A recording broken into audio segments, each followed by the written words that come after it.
आप सभी सुन रहे हैं बीती कहानी और आज की कहानी है पिशाचनी एक श्राप। तो आइए सुनते हैं।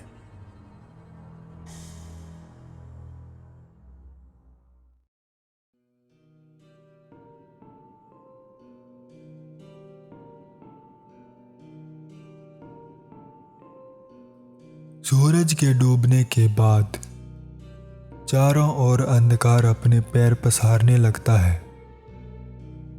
धीरे धीरे वो हर दिशा में कायम हो जाता है और इसी के साथ सभी जीव अपने अपने घोंसलों में लौटने लगते हैं। हर कोई इस अंधकार को देख अपनी अपनी गुफा में जाकर छुप जाता है। यहाँ तक कि इंसान भी इस अंधकार से घबराता है। वो डरता है क्योंकि वो जानता है कि इस अंधकार में वो काली शक्तियाँ वास करती हैं जिनका अस्तित्व ही इस अंधकार के कारण है। और जब ये अंधकार प्रभावी होता है तो वो काली शक्तियाँ भी हावी होने लगती हैं जो इस अंधकार के साए में छुपी रहती हैं। जब रात होती है और हर तरफ ये अंधकार छाने लगता है तब उन अनजान और रहस्यमय शक्तियों का वर्चस्व बढ़ जाता है और उस वक्त कोई भी सुरक्षित नहीं है। इसलिए रात को कोई भी बाहर नहीं निकलता। आज भी एक ऐसी ही काली रात है जहां चारों ओर सन्नाटा बिखरा पड़ा है। हर गली चौराहा सुनसान है। जो सड़कें दिन में चहल पहल से भरी रहती हैं आज रात वो भी मृत हो चुकी हैं। इस खौफ से भरी रात में एक घर की खिड़की जोर जोर से बज रही है। उसे देख ऐसा लग रहा है मानो वो जोर जोर से चीख कर इस रात के घनघोर सन्नाटे को चुनौती दे रही हो कि तुम्हारा कोई अस्तित्व नहीं। उसी घर में एक अनिरुद्ध नाम का लड़का सो रहा है, लेकिन उसकी हालत कुछ ठीक नहीं लग रही। ऐसा लग रहा है मानो वो कोई बुरा सपना देख रहा हो। पसीने से तरबदर उसका चेहरा और उस चेहरे पे चिंता की लकीरों को साफ साफ देखा जा सकता है। ऐसा लग रहा है जैसे ये किसी चीज़ से डरा हुआ है और वो इसे नींद में भी डरा रही है। तभी वो एक चीख के साथ उठ खड़ा होता है। उसकी सांसें काफ़ी तेज थी। वो कुछ देर उसी स्थिति में बैठा रहता है और फिर खुद को संभालने के बाद वो इधर उधर देखता है और फिर पास रखे पानी के गिलास की ओर अपना हाथ बढ़ाता है, लेकिन गिलास खाली होता है। तो वो उठकर पानी पीने के लिए किचन की ओर चला जाता है।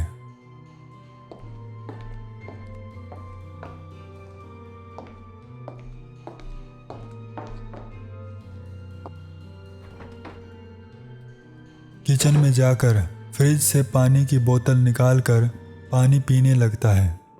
वो पानी पी रहा होता है तभी अचानक घर की बिजली चली जाती है और चारों ओर अंधेरा छा जाता है।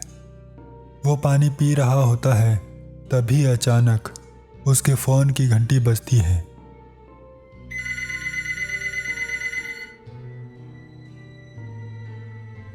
वो बोतल को फ्रिज में रखकर अपने कमरे की ओर आता है।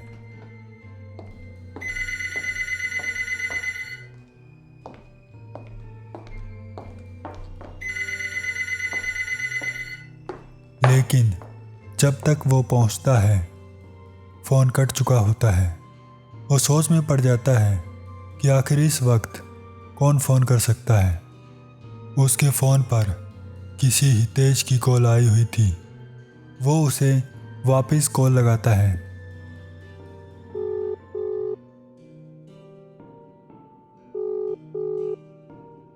और कहता है, तो तुम आ रहे हो? हाँ अनिरुद्ध। और वो? वो सब भी आ रहे हैं। इतना कहकर अनिरुद्ध फोन को काट देता है। रात के अंधेरे में सड़क के किनारे एक पेड़ के नीचे खड़ा व्यक्ति किसी के इंतजार में सिगरेट पे सिगरेट पिए जा रहा था। न जाने किसका इंतजार कर रहा था वो। फिर कहीं दूर से एक कार आती हुई दिखाई देती है।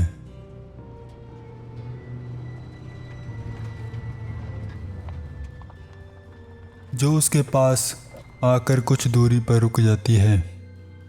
वो उस कार को देख अपनी सिगरेट को नीचे गिराता है और उसे रौंदता हुआ उस कार की तरफ बढ़ता है। उस कार से एक व्यक्ति उतरता है। उसने काले कपड़े और एक हैट पहन रखी थी और रात होने की वजह से वो व्यक्ति उस कार वाले का चेहरा नहीं देख पाता। वो उसके पास जाता है तो वो कार वाला व्यक्ति उससे कहता है, क्या वो है? उसके इतना कहने के बाद वो कार वाले व्यक्ति को अपने साथ लेकर चला जाता है।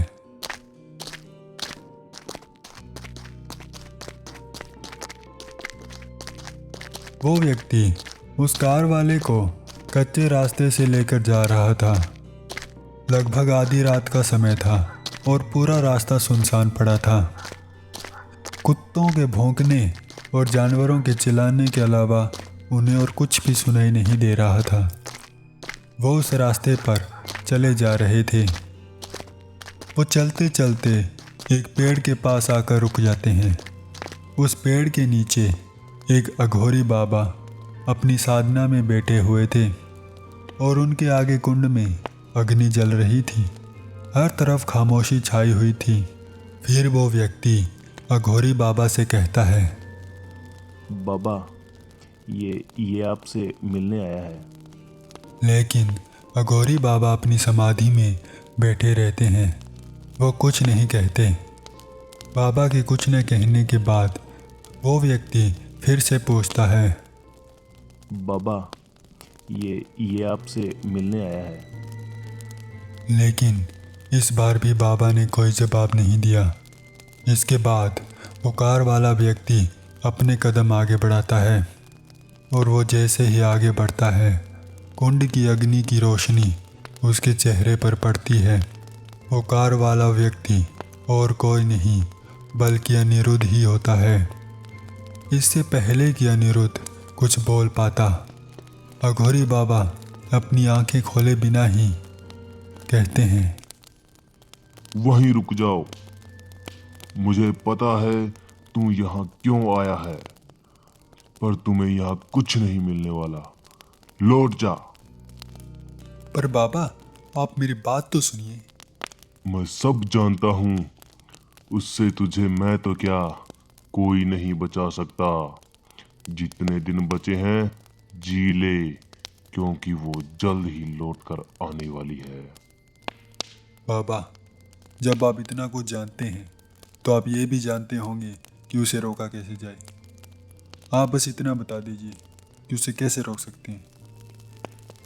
मैंने कहा ना, तुझे उससे कोई नहीं बचा सकता। अब चला जा यहाँ से। इतना कहकर अघोरी बाबा खामोश हो जाते हैं और वापिस अपनी समाधि लगा लेते हैं।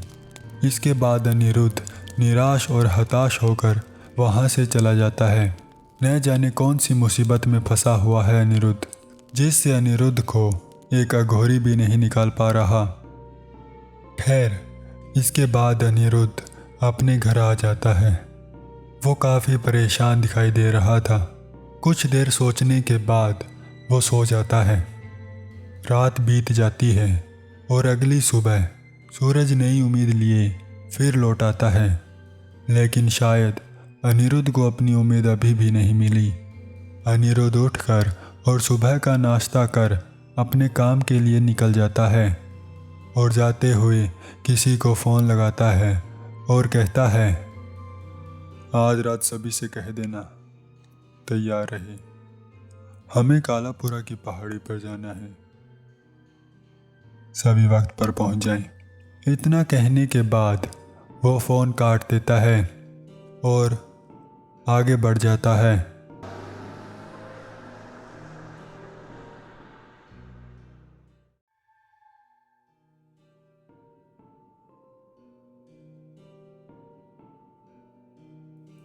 शाम हो चुकी थी। अनिरुद्ध जल्द से जल्द ऑफिस का काम निपटाने में लगा हुआ था। वो जल्द से जल्द काम खत्म कर घर के लिए निकलना चाहता था, क्योंकि उसे आज रात कालापुरा की पहाड़ी पर जाना था। ऑफिस का काम खत्म कर वो घर के लिए निकल जाता है और घर आकर जल्दी से कपड़े चेंज कर अपनी गाड़ी लेकर घर से निकल जाता है।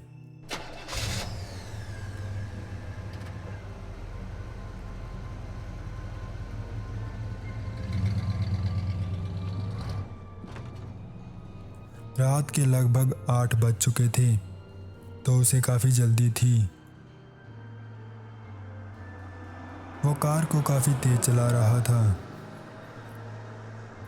लगभग 1 घंटे का सफ़र करने के बाद वो कालापुरा की पहाड़ी पर पहुंच जाता है। फिर वो गाड़ी को एक साइड में लगाकर रोक देता है।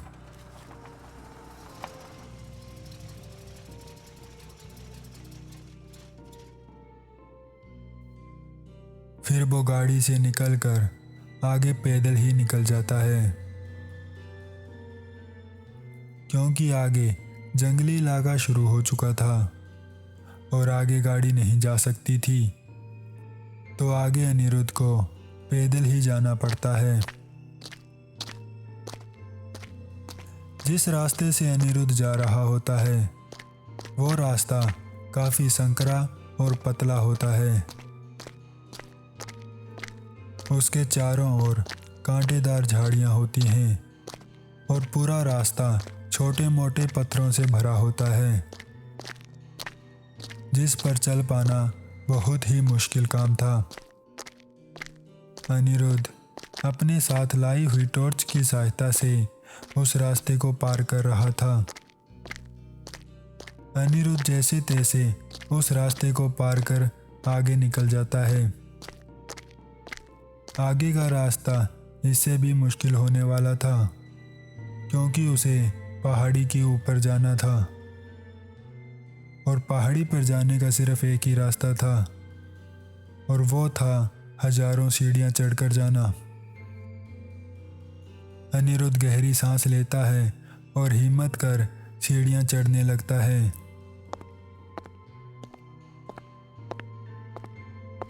पहाड़ी की चढ़ाई काफ़ी कठिन और मुश्किलों से भरी हुई थी।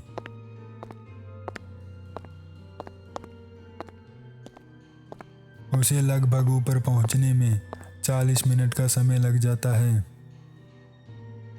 जब वो ऊपर पहुंचता है तो वहां पर एक व्यक्ति उसका इंतजार कर रहा होता है। अनिरुद्ध उस व्यक्ति के पास जाता है और कहता है, श्याम जी, कैसे हो? मेरे दोस्त आए नहीं क्या अभी? नहीं, आप ही पहले पहुंचे हैं। वैसे कोई तकलीफ तो नहीं हुई आने में? तकलीफ की तो पूछो मत, हालत खराब हो गई। आखिर आपको और कोई जगह नहीं मिली क्या, जो आप इतनी ऊंचाई पर रह रहे हो? सच में आने में हालत खराब हो जाती है। आप तो जानते ही हो, हमें एकांत पसंद है और यहाँ पहुँचना इतना मुश्किल है कि कोई यहाँ आता ही नहीं। और हमें यही तो चाहिए कि कोई हमारी साधना में विघ्न ना डाले। आपकी ये बात भी ठीक है। चलो देखते हैं मेरे दोस्त कब तक पहुँचते हैं।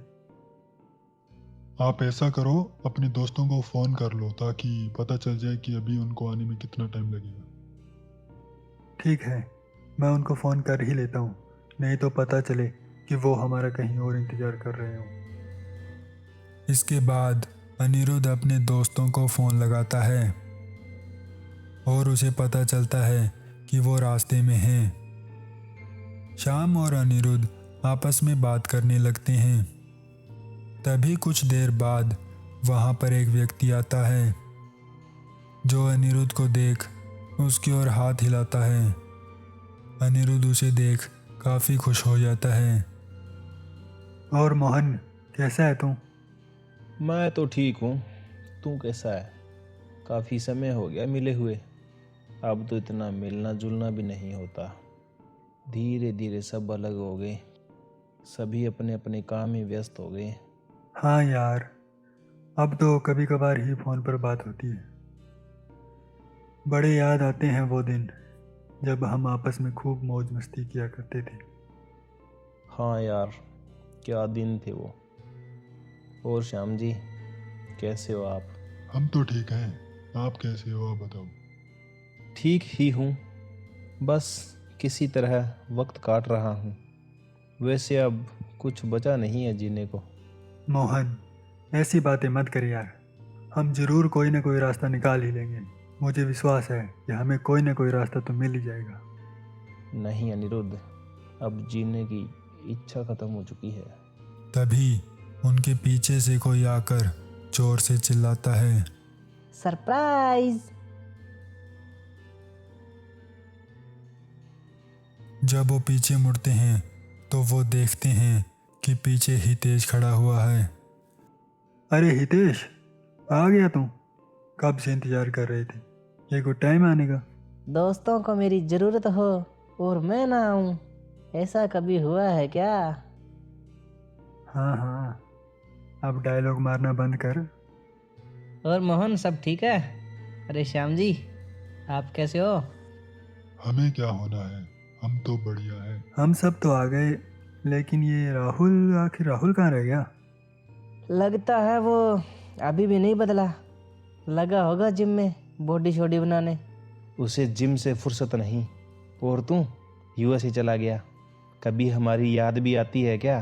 क्या करूं यार, याद तो बहुत आती है, लेकिन मॉम डैड के यूएस से शिफ्ट होने के बाद मुझे भी उनके साथ जाना पड़ा। आज भी बहुत मिन्नतों के बाद उन्होंने मुझे यहाँ आने दिया है। 5 साल पहले जो हुआ, अगर उनको उसके बारे में पता होता तो वो कभी मुझे यहाँ नहीं आने देते। सारी बातें यही करने का इरादा है क्या? जब तक राहुल आता है आप मेरे साथ चलो। मैं राहुल को फ़ोन करता हूँ। हितेश राहुल को फ़ोन लगाता है, लेकिन राहुल उसका फ़ोन नहीं उठाता। हितेश फिर से फ़ोन लगाता है, लेकिन इस बार भी राहुल फ़ोन नहीं उठाता। क्या हुआ? क्या कहा उसने? कब तक आ रहा है वो? राहुल फ़ोन नहीं उठा रहा। रास्ते में होगा तो शायद फ़ोन नहीं उठा रहा।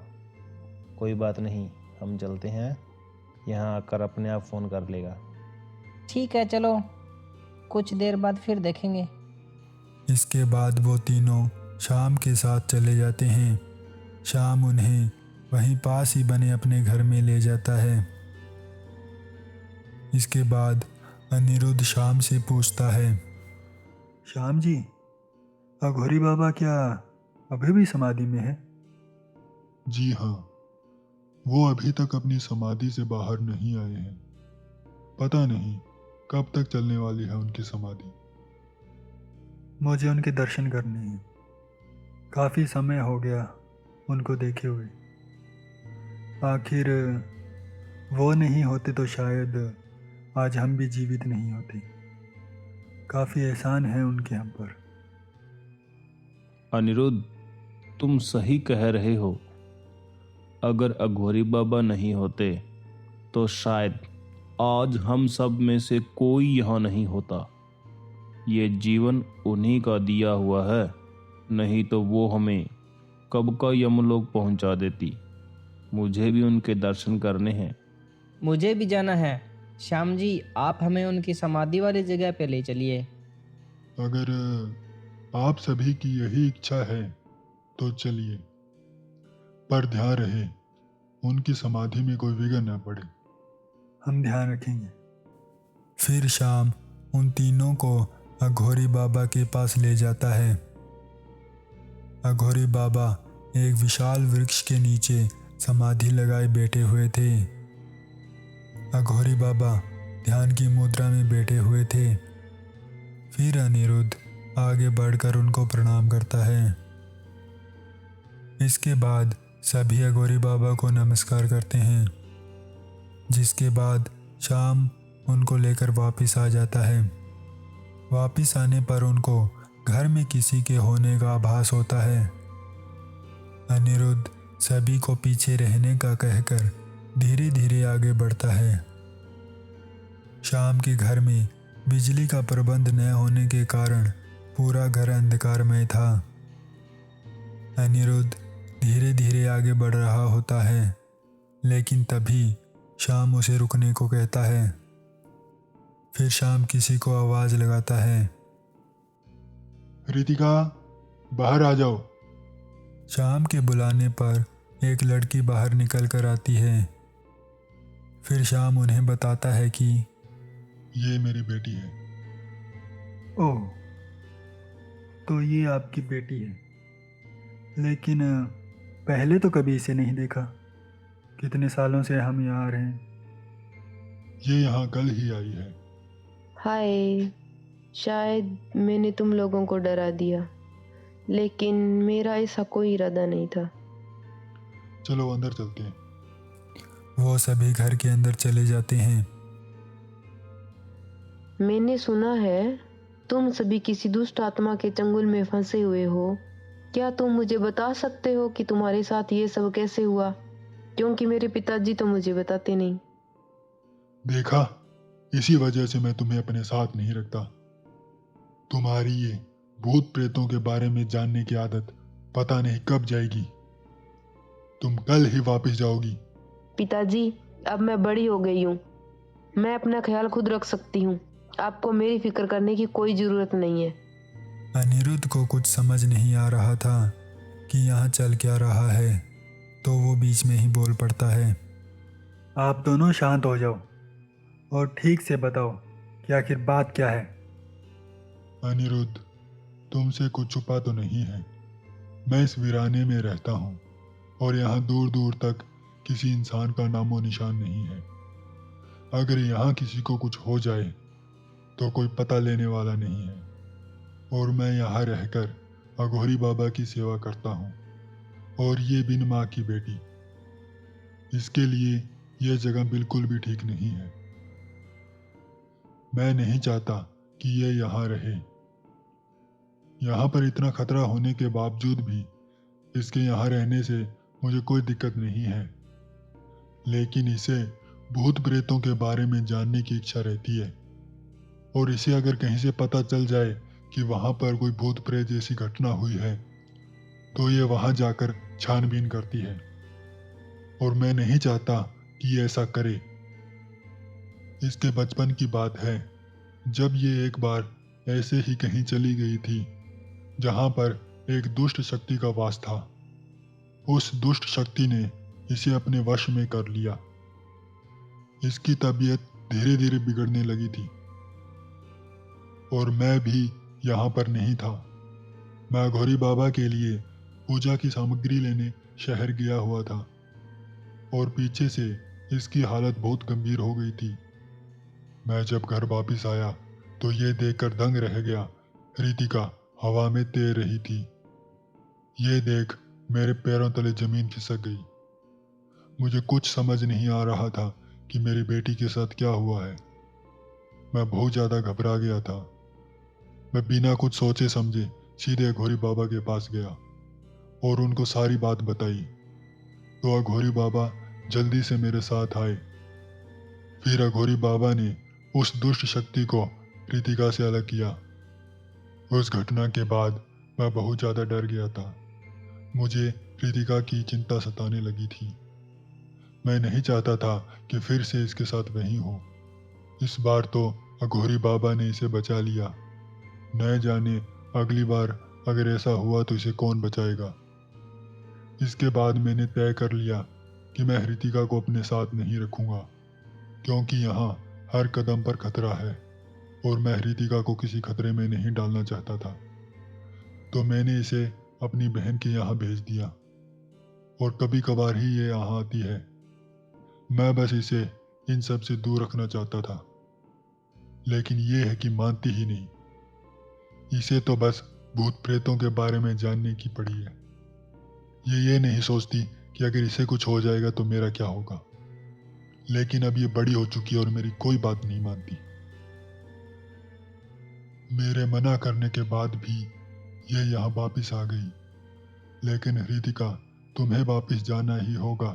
तुम यहाँ नहीं रह सकती, यहाँ बहुत खतरा है। हर किसी को किसी न किसी चीज में रुचि होती है। मुझे बस भूत प्रेतों की किस्से कहानियां, उनके बारे में जानना अच्छा लगता है। उसमें गलत क्या है? रितिका, माना कि हर किसी की पसंद नापसंद अलग अलग होती है, लेकिन तुम्हारे पिता भी ठीक कह रहे हैं। तुम जितना हो सके इन सब से दूर रहो, इसी में तुम्हारी भलाई है। नहीं तो किसी दिन तुम बहुत बड़ी मुश्किल में पड़ सकती हो। मेरी मानो तो इनसे दूर ही रहो। तुम इन भूत प्रेतों से जितना दूर रहो उतना ठीक है। कहीं ऐसा ना हो कि एक दिन तुम्हें पछताना पड़े। हाँ रितिका, इन सब से दूर ही रहो, यही अच्छा है। तुम कुछ भी कहो, लेकिन मुझे भूत प्रेतों के बारे में जानना और सुनना बहुत अच्छा लगता है। रितिका की बातें सुनने के बाद अनिरुद्ध अपनी जगह से उठता है और कहता है, तुम्हारे जैसी हमारी भी एक दोस्त थी। उसे भी तुम्हारी तरह इन रहस्यमय चीज़ों के बारे में जानने का शौक था, लेकिन एक हादसे ने हमसे सब कुछ छीन लिया। मतलब मैं कुछ समझी नहीं। ये बात आज से 5 साल पहले की है, जब ये सब शुरू हुआ।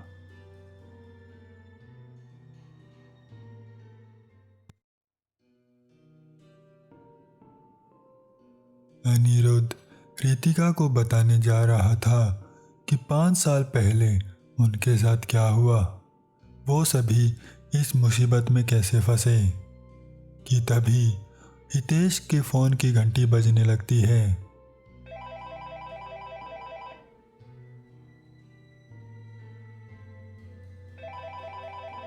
जिससे सभी का ध्यान हितेश की ओर चला जाता है। सभी उसे देख रहे थे। वो अपनी जेब से फ़ोन निकालता है और फ़ोन को रिसीव करता है। ओके, मैं आ रहा हूँ। क्या हुआ? किसका फ़ोन था? राहुल का फ़ोन था, वो हमारा इंतज़ार कर रहा है। ठीक है, चलो चलते हैं फिर वो सभी राहुल से मिलने के लिए निकलने लगते हैं। तभी तुम कहाँ जा रही हो? तुम यहीं रहो। लेकिन पिताजी। तुम हमारे साथ नहीं आ सकती, वहां पर बहुत खतरा है। पिताजी प्लीज। नहीं। Okay fine. जिसके बाद रितिका गुस्से में वहां से निकल जाती है।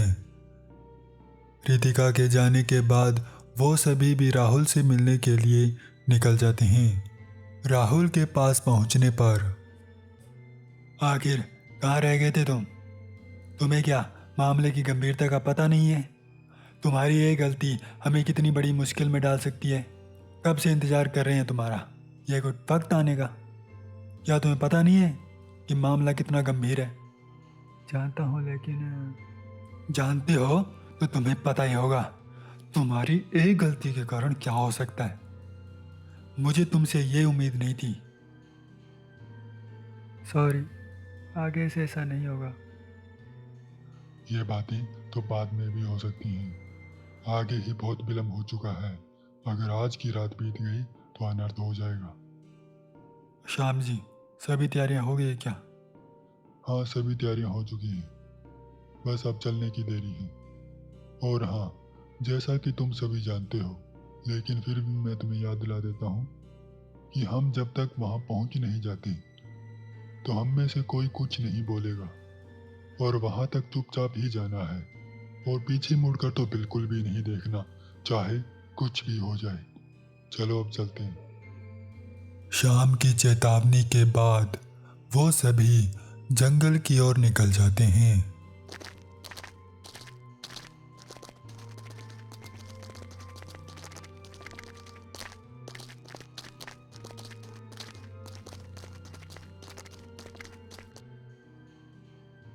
रात के 11 बज चुके थे। चारों तरफ घनघोर सन्नाटा और अंधकार छाया हुआ था। उन्हें आसपास कोई भी दिखाई नहीं दे रहा था। पूरा जंगल खामोश और सुनसान पड़ा था।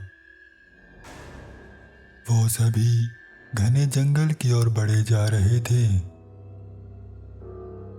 धीरे धीरे जंगल घना और घना होता जा रहा था।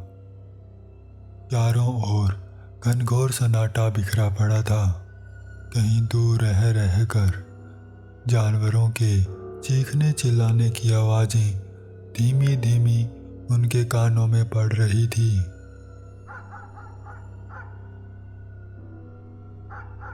वो जंगल में आगे बढ़ते जा रहे थे।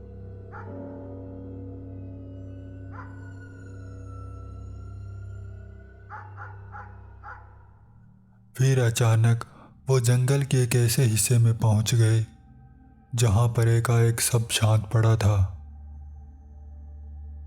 न कोई जानवर, न कोई पशु, न कोई पक्षी, सब शांत। ऐसा लग रहा था जाने ये जंगल का एक अलग हिस्सा हो जहां पर कोई आने की हिम्मत नहीं करता। यहाँ पर एक डरावनी शांति छाई हुई थी। आखिर यहाँ सब इतना शांत क्यों है? यहाँ के जीव जंतुओं को किस बात का डर है? वो किससे डर रहे हैं? कोई भी जानवर किसी भी प्रकार की कोई हरकत नहीं कर रहा। वो सभी न जाने कहाँ जाकर छुप गए हैं। पूरे जंगल में इन पांचों के कदमों के अलावा और किसी भी प्रकार की कोई आवाज सुनाई नहीं दे रही।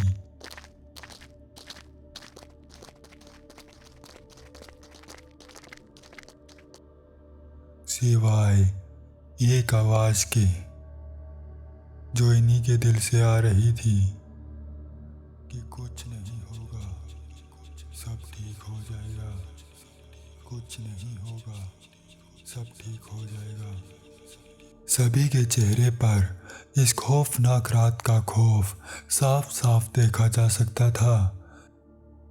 वो जैसे जैसे जंगल में आगे बढ़ रहे थे, उनके दिलों की धड़कन भी तेज होती जा रही थी। उनके चेहरे पर पसीने की बूंदें साफ साफ देखी जा सकती थी। उनकी आंखें डर के मारे यहाँ वहाँ देख रही थी। उन्हें लग रहा था कि कोई उन पर नजर बनाए हुए है। उन्हें डर था कि अचानक कोई कहीं से उन पर हमला न कर दे। डर के मारे इधर उधर घूरती उनकी आंखें साफ साफ बता रही थी कि उनके अंदर कितना डर घर कर चुका है। वो कितना डर रहे हैं इस रात से।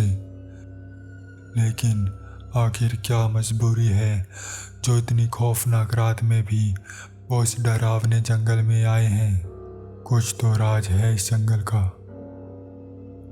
उनके घबराए हुए दिल को बेचैन करने के लिए एक छोटी सी आहट ही काफ़ी थी।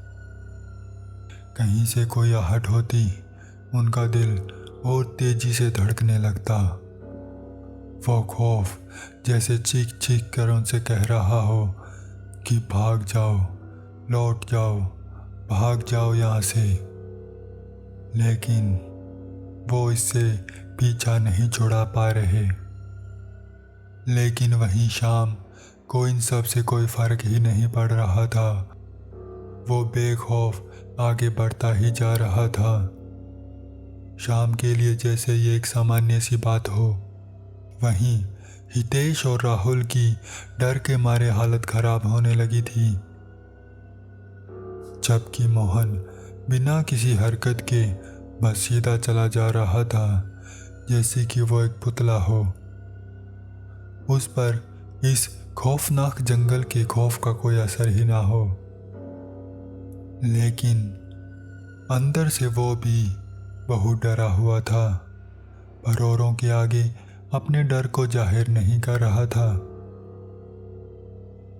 उनके चलने से हो रही कदमों की आहट जंगल के सन्नाटे को तोड़ने का काम कर रही थी।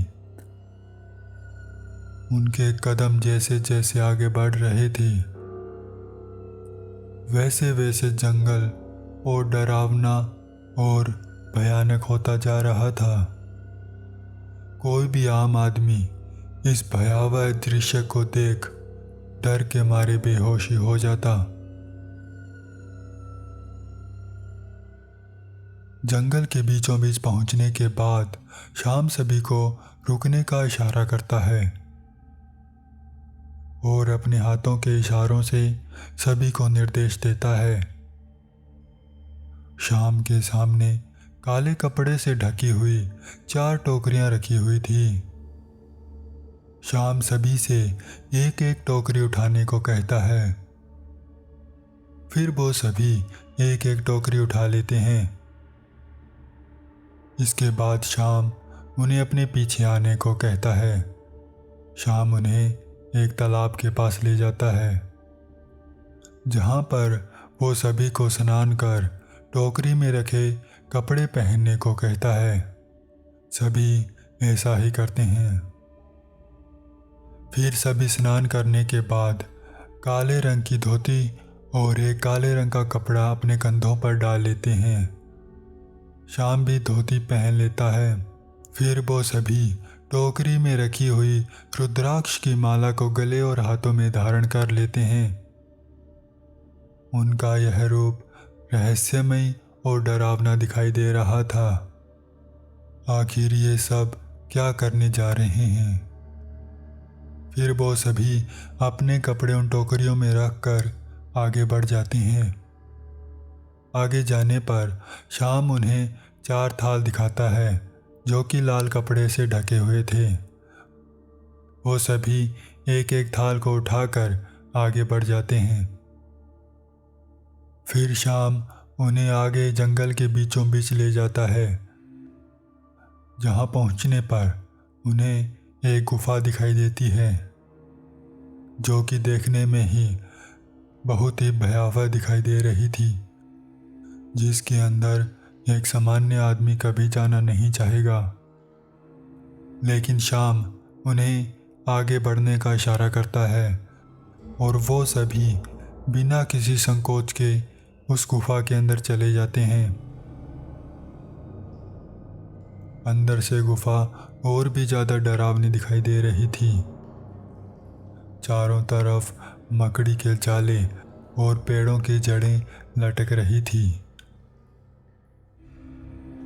और कई प्रकार के कीड़े मकोड़े भी वहाँ रेंग रहे थे और मकड़ियों के जाले पूरी गुफा में फैले हुए थे। जहाँ देखो वहीं मकड़ी के बड़े बड़े जाले दिखाई दे रहे थे। ऐसा लग रहा था मानो यहाँ पर कभी कोई नहीं आता।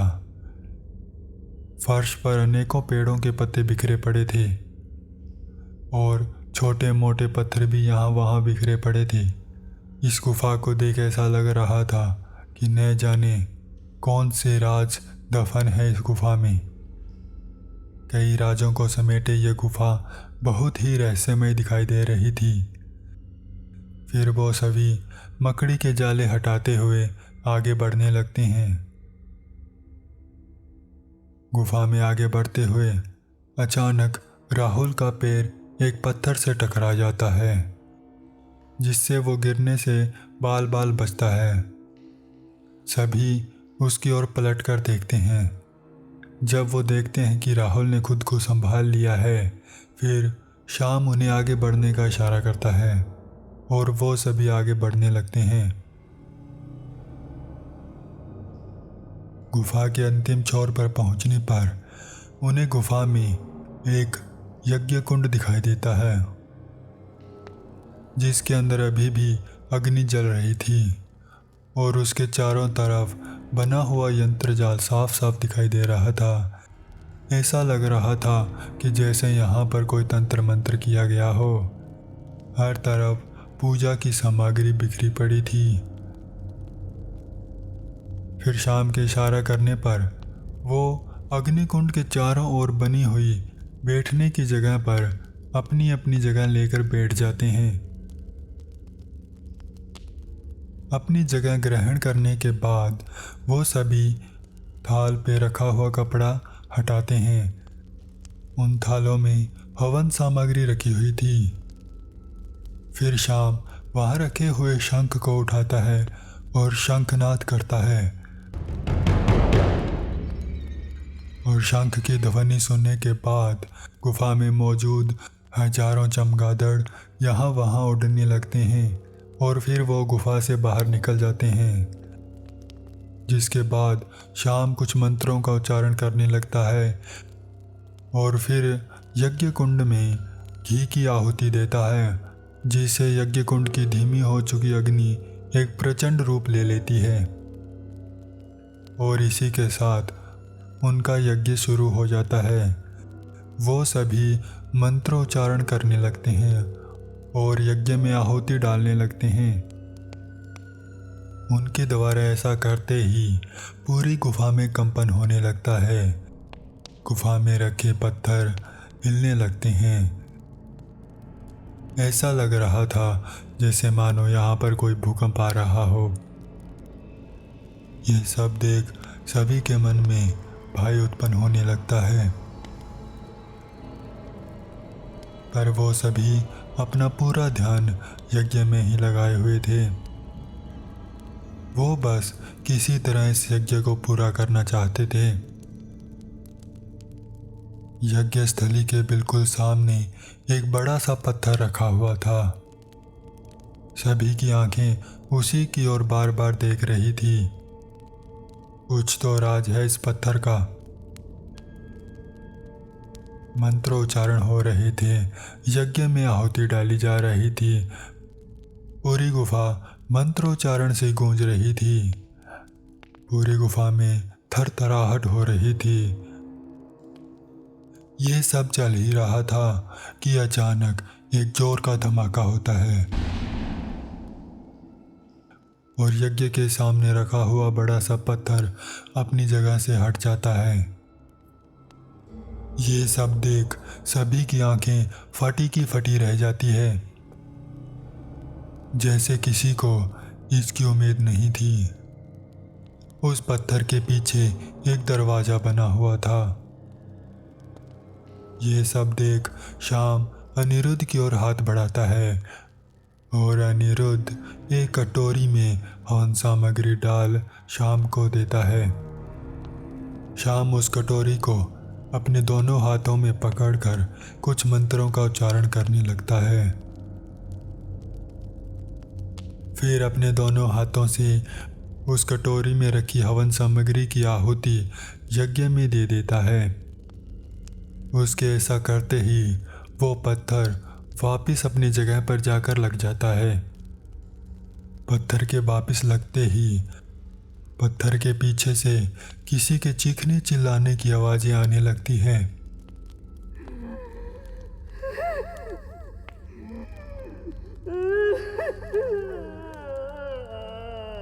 जंजीरों के खनकने की आवाजें उन्हें सुनाई देने लगती हैं।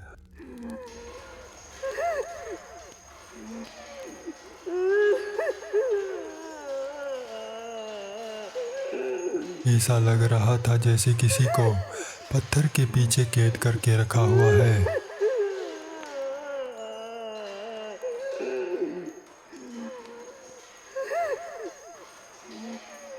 जो कि वहां से आजाद होना चाहता है, लेकिन उन सभी पर इन आवाजों का कोई असर नहीं हो रहा था। वो सभी अपने मंत्रों का उच्चारण किए जा रहे थे।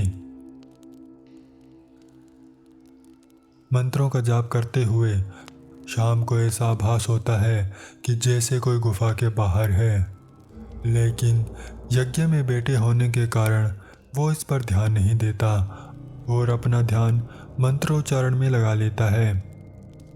पूरी रात उनका यज्ञ चलता है और सूर्य की पहली किरण के साथ वो यज्ञ में अंतिम आहुति डालते हैं।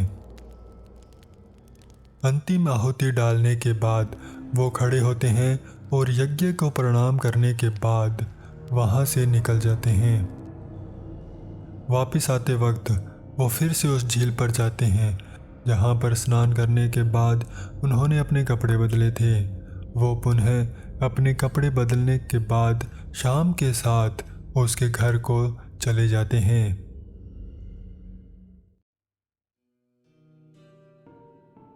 जंगल से लौटने के बाद सभी शाम के साथ उसके घर पर पहुंच जाते हैं। रितिका, जी पापा। बेटा ऐसा करो, सभी के लिए चाय बना कर ले आओ। ओके पापा। आखिर ये सब कब तक चलने वाला है? जब तक अघोरी बाबा उसे रोकने का कोई तरीका नहीं खोज लेते। 5 साल हो गए हमें उससे भागते हुए, लेकिन अब मैं और नहीं भाग सकता। थक गया हूँ मैं भागते भागते। अब मुझे बस उसे छुटकारा चाहिए। हम सभी भी तो यही चाहते हैं कि हमें जल्द से जल्द उसे छुटकारा मिल जाए, और इसके लिए हम प्रयास कर तो रहे हैं। क्या कर रहे हो तुम? मुझे तो कुछ दिखाई नहीं दे रहा। पिछले 5 सालों से घुट घुट के जीने को मजबूर हूँ। तुम कुछ नहीं कर सकते तो मैं ये सब छोड़ कहीं दूर चला जाता हूँ। राहुल, तू पहले शांत हो जा। तुझे पता है ना, ये इतना आसान नहीं है। तुझे पता है, एक पल को ऐसा लगता है जैसे सब ठीक है, फिर अगले ही पल उसका वो खौफनाक चेहरा आंखों के सामने आ जाता है। वो खौफ मुझे जीने नहीं दे रहा। मैं यूं डर डर के नहीं जी सकता। तुम्हें क्या लगता है हम सभी सुखी हैं? हमें भी यही डर सताता है। न जाने कल तक जीवित बचेंगे या नहीं, न जाने कब वो हमें अपना शिकार बना ले। लेकिन हमने कभी कुछ कहा नहीं ना। एक तुम्हें ही नहीं सहना पड़ा वो सब, हम सब ने सहा है वो डर और सह रहे हैं, और सबसे ज्यादा मैंने सहा है। तू कुछ नहीं जानता। मैंने जो सहा है उसकी तुम कल्पना भी नहीं कर सकते। रातों को डर के मारे मैं सो नहीं पाता। एक छोटी सी आहट मुझे उसकी याद दिला देती है। मुझे हर जगह वो ही दिखाई देती है। तो ये कहना बंद करो कि तुमने सबसे ज्यादा सहा है। ये सब जो हो रहा है ना, इसके लिए तुम ही जिम्मेदार हो। ये सब तुम्हारी वजह से ही हो रहा है। बस बहुत हुआ। ऐसे आपस में लड़ने से कुछ हासिल नहीं होने वाला। हमने पहले भी मिलकर उसका सामना किया है और आगे भी करेंगे। तुम्हारी एकता ही तुम्हारी ताकत है, और अब 1 साल के लिए खतरा टल चुका है, और 1 साल के लिए तुम सभी महफूज हो। और हो सकता है कि तब तक अघोरी बाबा कोई रास्ता निकाल लें। 1 साल के बाद फिर वही होगा। पिछले 5 सालों से इसी आस में जी रहे हैं कि इस बार आखिरी होगा, लेकिन नहीं। हम बस इंतजार ही करते रहे हैं और कोई रास्ता नहीं मिल रहा। अब तो बस ऐसा लगने लगा है बस कुछ ही दिन बचे हैं जिंदगी के।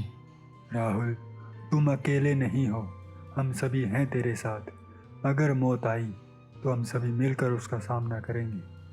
हाँ राहुल, तुम अकेले नहीं हो। आने दो उसे, इस बार देख लेंगे। राहुल, तुम अकेले नहीं हो, मैं हूँ। हम सब हैं तेरे साथ। सभी दोस्तों के मन में एक दूसरे के लिए इतना प्यार देखने के बाद सभी भावुक होकर एक दूसरे को गले से लगा लेते हैं। उसी वक्त रितिका सभी के लिए चाय बनाकर ले आती है। सभी लोग चाय पीने के बाद वहां से निकलने की तैयारी करने लगते हैं। ठीक है श्याम जी, अब हमें जाने की इजाज़त दीजिए। कुछ देर और रुक जाते। नहीं श्याम जी, हमें जाना ही होगा। फिर हितेश को भी तो निकलना है, उसे भी तो वापस जाना है।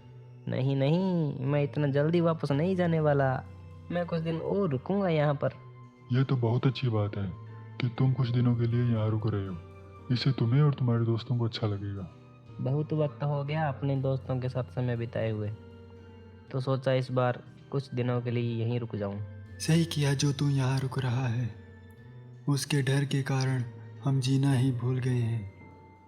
तुम्हारे साथ कुछ पल तो सुकून के मिलेंगे।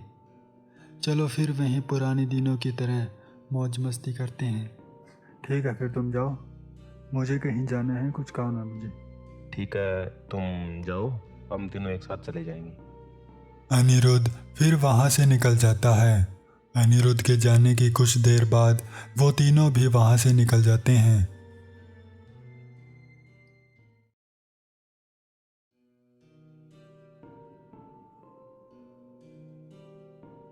अनिरुद्ध अपने ऑफिस में अपने काम में व्यस्त था। उसका पूरा ध्यान अपने काम में होता है।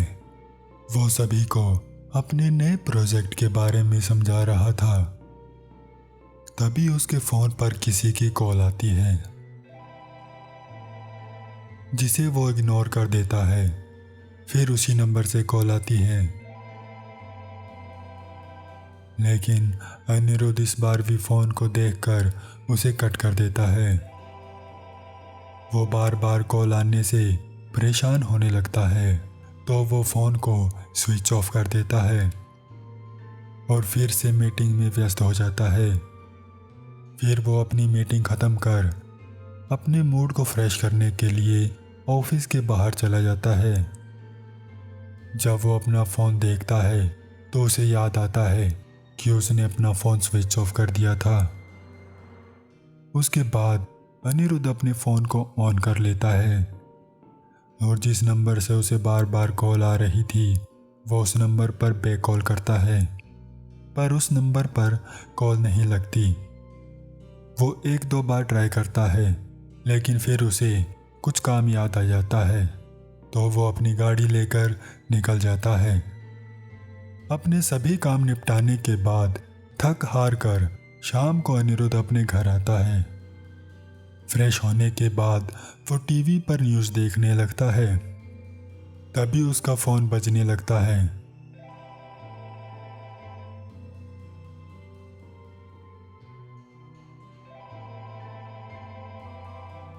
वो जब अपना फ़ोन देखता है तो वो ये देखकर हैरान हो जाता है कि ये वही नंबर है जिस नंबर से बार बार कॉल आ रही थी। वो हैरत में पड़ जाता है कि आखिर उसे बार बार कौन फ़ोन कर रहा है। कुछ देर सोचने के बाद वो फ़ोन को उठा लेता है। हेलो हेलो, कौन? हेलो, मैं है रितिका। अच्छा, तो तुम हो? ओके, बोलो क्या काम था? मैं संबलपुर आई हुई थी। मुझे यहाँ कुछ काम था, पर वो काम तो हुआ नहीं। मैंने सोचा कि तुम्हारी मदद ले लेती हूँ, पर तुम्हारा फ़ोन लगा नहीं। अब जाके तुम्हारा फ़ोन लगा है। क्या तुम यहाँ आ सकते हो? ये क्या कह रही हो? इस वक्त तुम हो कहाँ पर? मैं अभी बस स्टैंड पर ही हूँ और गांव जाने वाली बस निकल चुकी है और अभी कोई और बस भी नहीं है। मुझे समझ नहीं आ रहा कि मैं इस वक्त कहाँ जाऊँ। क्या तुम यहाँ आ सकते हो? ओके ओके, तुम वहीं पर रुको, मैं बस अभी आता हूँ। अनिरुद्ध जल्दी से अपनी गाड़ी निकालकर बस स्टैंड के लिए निकल पड़ता है।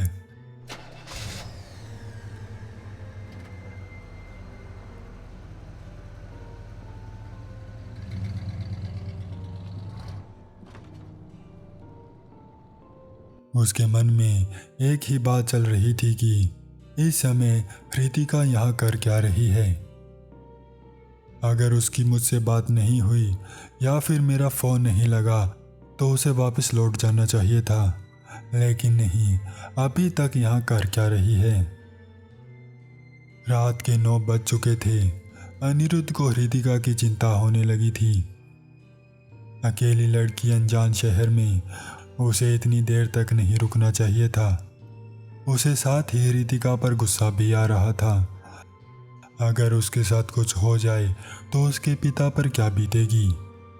यही विचार अनिरुद्ध को विचलित किए जा रहे थे। अनिरुद्ध के घर से बस स्टैंड का रास्ता 30 मिनट का ही था, पर ट्रैफिक ज़्यादा होने की वजह से उसे कुछ ज़्यादा ही समय लग रहा था। अनिरुद्ध बस स्टैंड पर पहुंचकर गाड़ी को पार्किंग में खड़ा करने के बाद बस स्टैंड में रितिका की तलाश करने लगता है। वो रितिका को लेकर काफ़ी चिंतित था। उसकी आंखें हर कहीं बस रितिका को ही खोज रही थी। कुछ देर खोजने पर जब उसे रितिका कहीं दिखाई नहीं दी तो उसका मन विचलित होने लगा था।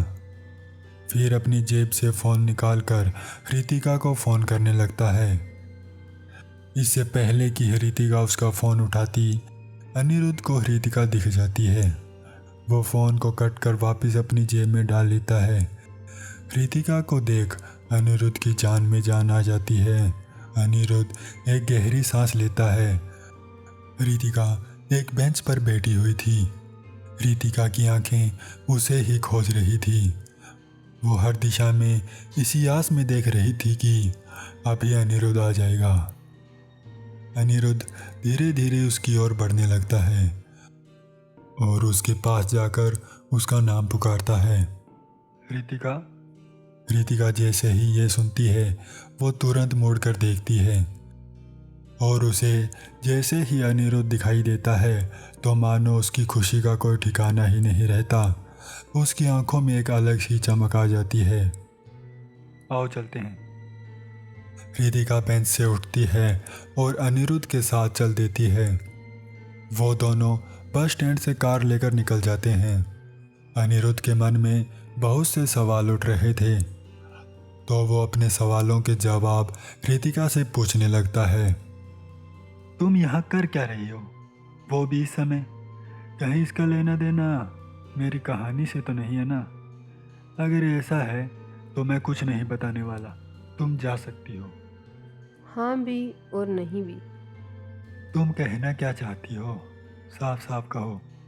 ऐसा है कि मैं यहाँ तुम्हारी कहानी सुनने नहीं आई हूँ, मैं अपने ही काम से आई हूँ।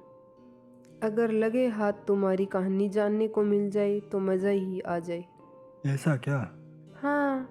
फिर तो भूल ही जाओ, वो मैं बताने वाला हूँ नहीं। वो ये सब बातें कर ही रहे थे कि अनिरुद्ध का घर आ जाता है।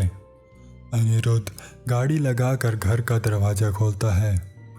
आओ अंदर चलते हैं। तुम यहाँ अकेले रहते हो? तुम्हारी फैमिली कहाँ है? मम्मी पापा पास ही के शहर आनंदपुर में रहते हैं। मुझे काम के कारण यहाँ पर रहना पड़ता है। और तुम्हारे दोस्त? मोहन इसी शहर में रहता है, लेकिन राहुल और हितेश आनंदपुर में ही रहते हैं। लेकिन अब हितेश यूएसए शिफ्ट हो गया है। अनिरुद्ध रितिका को घर के हॉल में रखे सोफे पर बैठने को कहता है। तुम यहाँ पर बैठो, मैं बस अभी आता हूँ। ठीक है। रितिका सोफे पर बैठकर इधर उधर देखने लगती है। अनिरुद्ध किचन में चला जाता है। वहाँ जाकर 2 कप कॉफ़ी बनाकर लाता है और कॉफ़ी को सोफे के सामने रखे टेबल पर रखते हुए दूसरे सोफे पर बैठ जाता है। अरे मैं तो पूछना ही भूल गया, तुम कॉफ़ी तो पीती हो ना? अब आप बना ही लाए हैं तो पीनी तो पड़ेगी ही। क्या तुम्हारे पिताजी जानते हैं कि तुम इस शहर में हो? हाँ, वो जानते हैं, उन्हें पता है। क्या तुम मुझे पूरी बात बताने का कष्ट करोगी कि तुम यहाँ पर कर क्या रही हो? नहीं तो मैं तुम्हारे पिता को फ़ोन करके अभी बता दूंगा कि तुम यहाँ पर हो। इसकी कोई ज़रूरत नहीं है, मैं तुम्हें बताती हूँ। दरअसल तुम्हारे जाने के बाद पिताजी ने मुझे वापस लौट जाने को कहा। बहुत सोचने के बाद मैंने यहाँ आने का फ़ैसला किया। दरअसल यहाँ मेरी एक फ्रेंड रहती है जो कि किसी कंपनी में जॉब करती है। जब मेरी उससे बात हुई तो उसने मुझे यहाँ आने को कहा और कहा कि वो मेरी भी जॉब अपनी कंपनी में लगवा देगी। जब मैंने यहाँ आकर उसे फ़ोन किया तो उसका फ़ोन नहीं लगा। काफ़ी इंतज़ार करने के बाद जब मैं उसके बताए हुए पते पर पहुँची तो वहाँ ताला लगा हुआ था। आसपास के लोगों से पूछा तो उन्होंने कहा कि ये घर तो 1 महीने से ही बंद पड़ा है। और मेरी फ्रेंड के बारे में पूछा तो उन्होंने कहा कि उसका कोई अता पता ही नहीं है। ये सब जानने के बाद मुझे कुछ समझ नहीं आ रहा था कि मैं क्या करूं क्या नहीं करूं। उसका फ़ोन ही नहीं लग रहा था और न ही उसका कुछ अता पता था, जबकि आज सुबह ही मेरी उससे बात हुई थी। लेकिन ऐसा कैसे हो सकता है कि सुबह तुम्हारी उससे बात हुई हो और यहाँ आने के बाद उसका कुछ अता पता ही ना हो? आखिर कहाँ जा सकती है तुम्हारी फ्रेंड? वही तो मुझे समझ नहीं आ रहा।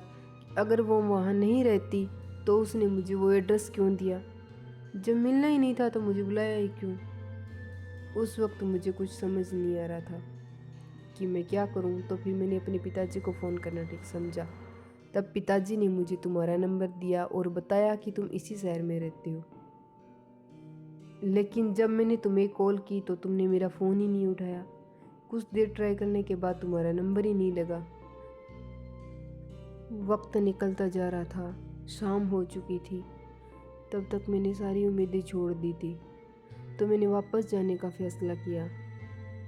लेकिन जब मैं बस स्टैंड पहुंची तो मुझे पता चला कि कालापुरा जाने वाली आखिरी बस निकल चुकी है। तो मैं थक हार कर वहीं बैठ गई। कुछ देर वैसे ही बैठे रहने के बाद मैंने फिर से तुम्हारा फ़ोन ट्राई करने के बारे में सोचा और इस बार तुम्हारा फ़ोन लग गया। और जब मेरी तुमसे बात हुई तब कहीं जाकर मैंने राहत की सांस ली कि आखिर कोई तो अच्छी बात सुनने को मिली, नहीं तो सुबह से बुरा ही बुरा हो रहा था। चलो कोई बात नहीं, जो होना था वो तो हो गया। अब तुम आराम करो, मैं तुम्हारे पापा से बात कर लेता हूँ और उन्हें बता देता हूँ कि तुम ठीक हो। हेलो श्याम जी। जी। श्याम जी, मैंने ये बताने के लिए फ़ोन किया था कि रितिका ठीक है और मेरे साथ ही है, आप उसकी चिंता नहीं करें। समझ में नहीं आ रहा मैं आपका कैसे शुक्रिया अदा करूं। ये आप कैसी बातें कर रहे हैं? आपने जो हमारे लिए किया है उसके आगे तो ये कुछ भी नहीं है। अगर मेरे लिए कोई और सेवा हो तो बताइएगा, मुझे खुशी होगी। आपने इतना कर दिया है बहुत है, ये छोटा सा काम और है। हाँ हाँ बोलिए। रितिका उस शहर से अनजान है, वो वहाँ किसी को नहीं जानती। आप उसका ध्यान रखिएगा, वो थोड़ी नादान है, उसे अपने अच्छे बुरे का पता नहीं है। आप मेरे रहते चिंता मत कीजिए, मैं उसका ध्यान रखूँगा। इतना कहने के बाद अनिरुद्ध फ़ोन काट देता है। फिर अनिरुद्ध रितिका को गेस्ट रूम दिखाता है और उसे फ्रेश होने के बाद डिनर पर आने को कहता है। फिर वो खाना खाने के बाद सो जाते हैं।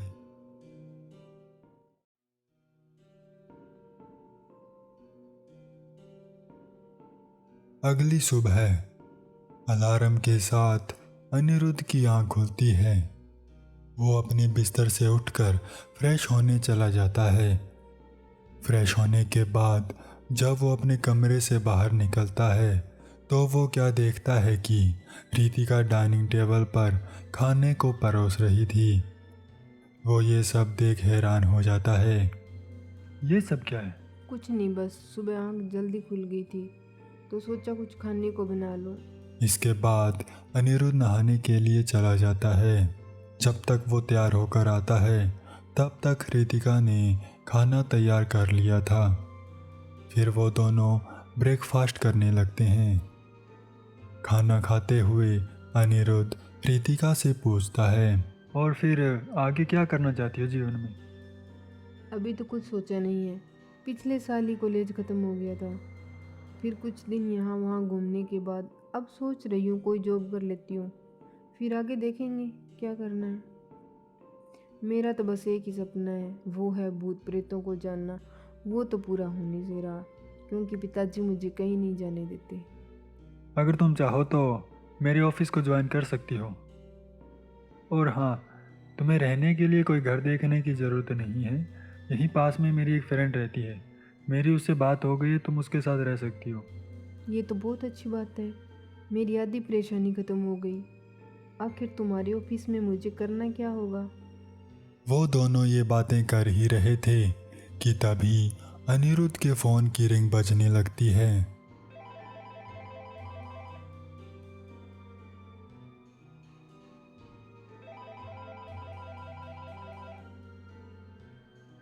अनिरुद्ध जब अपना फ़ोन उठाता है तो उसके फ़ोन पर हितेश की कॉल आ रही थी।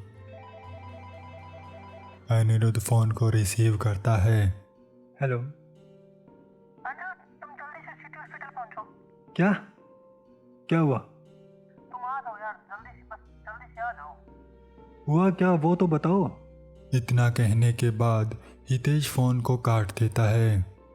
अनिरुद्ध हितेश की बातें सुन बहुत ही घबरा जाता है। उसके मन में तरह तरह के ख्याल आने लगते हैं। अनिरुद्ध को यूं एकाएक घबराहट में देख रितिका उसके पास जाती है और क्या हुआ? किसका फ़ोन था? सब ठीक तो है? हमें हॉस्पिटल जाना होगा। इतना कहने के बाद अनिरुद्ध उठता है और अपनी गाड़ी निकाल रितिका के साथ चला जाता है।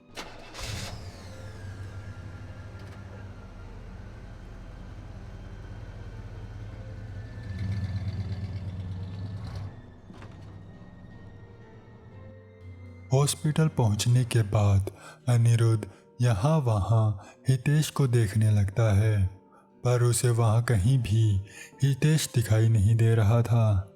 फिर वो दोनों हॉस्पिटल के अंदर चले जाते हैं। अनिरुद्ध हर व्यक्ति को ध्यान से देखे जा रहा था कि उसे कहीं तो हितेश दिखाई दे जाए। तभी रितिका उसके कंधे पर अपना हाथ रखती है और अपने दूसरे हाथ से हितेश की ओर इशारा करती है। जैसे ही अनिरुद्ध की नज़र हितेश पर पड़ती है, वो दौड़कर उसके पास चला जाता है। हितेश बहुत ही परेशान दिखाई दे रहा था। उसको ऐसे परेशान देख अनिरुद्ध कुछ समझ नहीं पा रहा था कि आखिर हुआ क्या है। हितेश, क्या हुआ? सब ठीक तो है? अनिरुद्ध की आवाज़ सुन हितेश खड़ा होता है और उसे एक कमरे की ओर ले जाता है। वहां जाने पर अनिरुद्ध के पैरों से ज़मीन खिसक जाती है। उसके पैर लड़खड़ा जाते हैं। उसके सामने बेड पर राहुल लेटा हुआ था। उसकी हालत कुछ ठीक नहीं लग रही थी। उसे बहुत सी चोटें लगी हुई थी। राहुल को ऐसी हालत में देख अनिरुद्ध का मन विचलित हो जाता है और वो उस कमरे से बाहर आ जाता है। ये सब कैसे हुआ? इसे इतनी चोट कैसे लगी? कल शाम तक तो हम तीनों साथ ही थे। घूमने फिरने के बाद हम तीनों अपने घर चले गए थे। जब मैं राहुल को पिकअप करने उसके घर गया, घर जाकर उसका दरवाज़ा खटखटाया, लेकिन उसने दरवाज़ा नहीं खोला।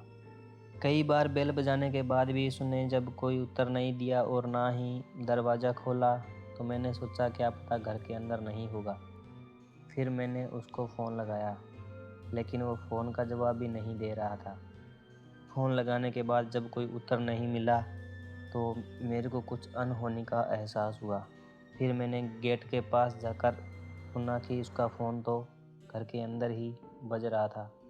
एक बार और फ़ोन किया तो फ़ोन अंदर ही बज रहा था, लेकिन मुझे एहसास हुआ कि ज़रूर अंदर ही है, लेकिन दरवाज़ा क्यों नहीं खोल रहा है। मुझे कुछ अनहोनी का एहसास हुआ। फिर मैंने बड़ी मशक्क़त के बाद उसके दरवाज़ों को तोड़कर उसके घर में प्रवेश किया। आगे जाकर देखा तो मुझे वो घर में कहीं नहीं मिला। फिर मैं उसके कमरे में गया। वहाँ जाकर देखता हूँ तो वह अपने बेड पर बेसुध पड़ा था। राहुल को इस अवस्था में देखकर मैं बिल्कुल घबरा गया था। मुझे कुछ समझ में नहीं आ रहा था कि मैं क्या करूँ। मैंने किसी तरह अपने आप को संभाला और शांत किया। फिर मैंने तुम्हें और मोहन को फ़ोन किया और इसको हॉस्पिटल लेकर आ गए। इसको इतनी चोटें कैसे आई, मुझे कुछ समझ में नहीं आ रहा। ये इतना हट्टा कट्टा होते हुए भी इसके साथ उलझने की कौन हिम्मत कर सकता है? आखिर इसके साथ ऐसा कौन कर सकता है? कौन इसको इतना मार सकता है? इसकी हालत देखकर तो इसे लगता है जैसे कई जनों ने मिलकर इसको पीटा हो। किसका हाथ हो सकता है इसके पीछे? इसे इतनी बुरी तरह से मारा है कि इसे अभी तक होश नहीं आया है। आखिर कौन हो सकता है इसके पीछे? तभी मोहन वहां पहुंच जाता है। क्या हुआ? अब कैसा है वो? मोहन के आने पर हितेश उसे पूरी बात बताता है। लेकिन ये सब हुआ कैसे? कुछ पता चला? नहीं यार, अभी तक तो कुछ पता नहीं चला, लेकिन मैंने पुलिस को तो इन्फॉर्म कर दिया है। कुछ समय बाद पुलिस वहां पर आ जाती है। सभी के बयान लेने के बाद पुलिस वहां से चली जाती है। राहुल की ऐसी हालत देख सभी बहुत दुखी होते हैं। उनके मन में बस एक ही सवाल घूमे जा रहा था कि आखिर राहुल की ऐसी हालत के पीछे किसका हाथ हो सकता है। सुबह से शाम हो जाती है, लेकिन राहुल को अभी तक होश नहीं आता। सभी दोस्त भगवान से मन ही मन राहुल के ठीक होने की प्रार्थना कर रहे थे। हितेश, मोहन, तुम घर जाकर कुछ देर आराम कर लो। तुम सुबह से यहीं हो। रितिका, तुम भी घर चली जाओ। मैं यहाँ रुकता हूँ राहुल के पास। कुछ काम हुआ तो मैं तुम्हें बुला लूँगा। नहीं अनिरुद्ध, हम कहीं नहीं जाने वाले। राहुल जितना तुम्हारा दोस्त है उतना हमारा भी है। घर जाने के बाद मन में यही ख्याल आते रहेंगे कि राहुल ठीक है या नहीं, तो मैं घर नहीं जाने वाली। धीरे धीरे रात गहराने लगी थी। पूरा हॉस्पिटल धीरे धीरे शांत होने लगा था। लोगों का आना जाना अब रुकने लगा था। केवल कुछ हॉस्पिटल का स्टाफ और डॉक्टर ही कभी कभार दिखाई दे रहे थे। पूरा हॉस्पिटल खामोशी की चादर में लिपटने लगा था। सभी दोस्तों की नींद तो मानो कोसों दूर थी। उनकी आंखें थक चुकी थीं, पर नींद उनके आसपास भी नहीं थी। तभी कुछ ऐसा होता है जिसकी वजह से सभी के होश उड़ जाते हैं। अनिरुद्ध एक बेंच पर नीचे गर्दन किए हुए बैठा हुआ था। रितिका उसके पास आकर बैठ जाती है और फिर अपना हाथ उसके कंधे पर रखते हुए कहती है, अनिरुद्ध, मुझे माफ़ कर देना, ये सब मेरी गलती के कारण हो रहा है। रितिका के इतना कहने के बाद पूरे हॉस्पिटल की लाइट बंद चालू होने लगती है। पूरा हॉस्पिटल का माहौल एकाएक डरावना हो जाता है। ये सब देख हितेश घबरा जाता है और यहाँ वहाँ देखने लगता है और एक जगह पर उसकी निगाह अटक जाती है। उसे कुछ ऐसा दिखाई देता है जिसे देखकर उसकी जुबान गले में ही अटक कर रह जाती है। वो अपने हाथ यहाँ वहाँ मारने लगता है। फिर तभी उसका हाथ अनिरुद्ध से टकरा जाता है। जब अनिरुद्ध देखता है कि हितेश की हालत बहुत ख़राब है, वो उसे पूछने लगता है कि क्या हुआ। फिर तभी उसकी नज़र छत की ओर जाती है। वो जो देखता है उसे देखकर वो भी स्तंभ हो जाता है। रितिका हवा में लहरा रही थी। उसके पूरे बाल खुले नागिन की तरह लहरा रहे थे। उसकी आंखों की पुतलियां बिल्कुल सफ़ेद पड़ चुकी थी। रितिका को ऐसी हालत में देख उनकी तो मानो रूह कांप जाती है। उन्हें कुछ भी समझ नहीं आ रहा था कि अचानक रितिका को यह क्या हो गया है। एक पल पहले तो ये ठीक थी, फिर अचानक इसे क्या हो गया। उनकी आंखें बस रितिका पर ही अटक गई थी। वो भागना तो चाहते थे, लेकिन उनके पैर उनका साथ नहीं दे रहे थे। फिर रितिका अनिरुद्ध की ओर देखकर कहती है, ये तो बस शुरुआत है, अभी तो बहुत कुछ होने वाला है। आगे इनकी कहानी क्या मोड़ लेगी, जानने के लिए सुनते रहिए पिशाचिनी एक श्राप। आपको ये कहानी कैसी लगी हमें ज़रूर बताएं। चैनल को लाइक, शेयर एंड सब्सक्राइब जरूर करें।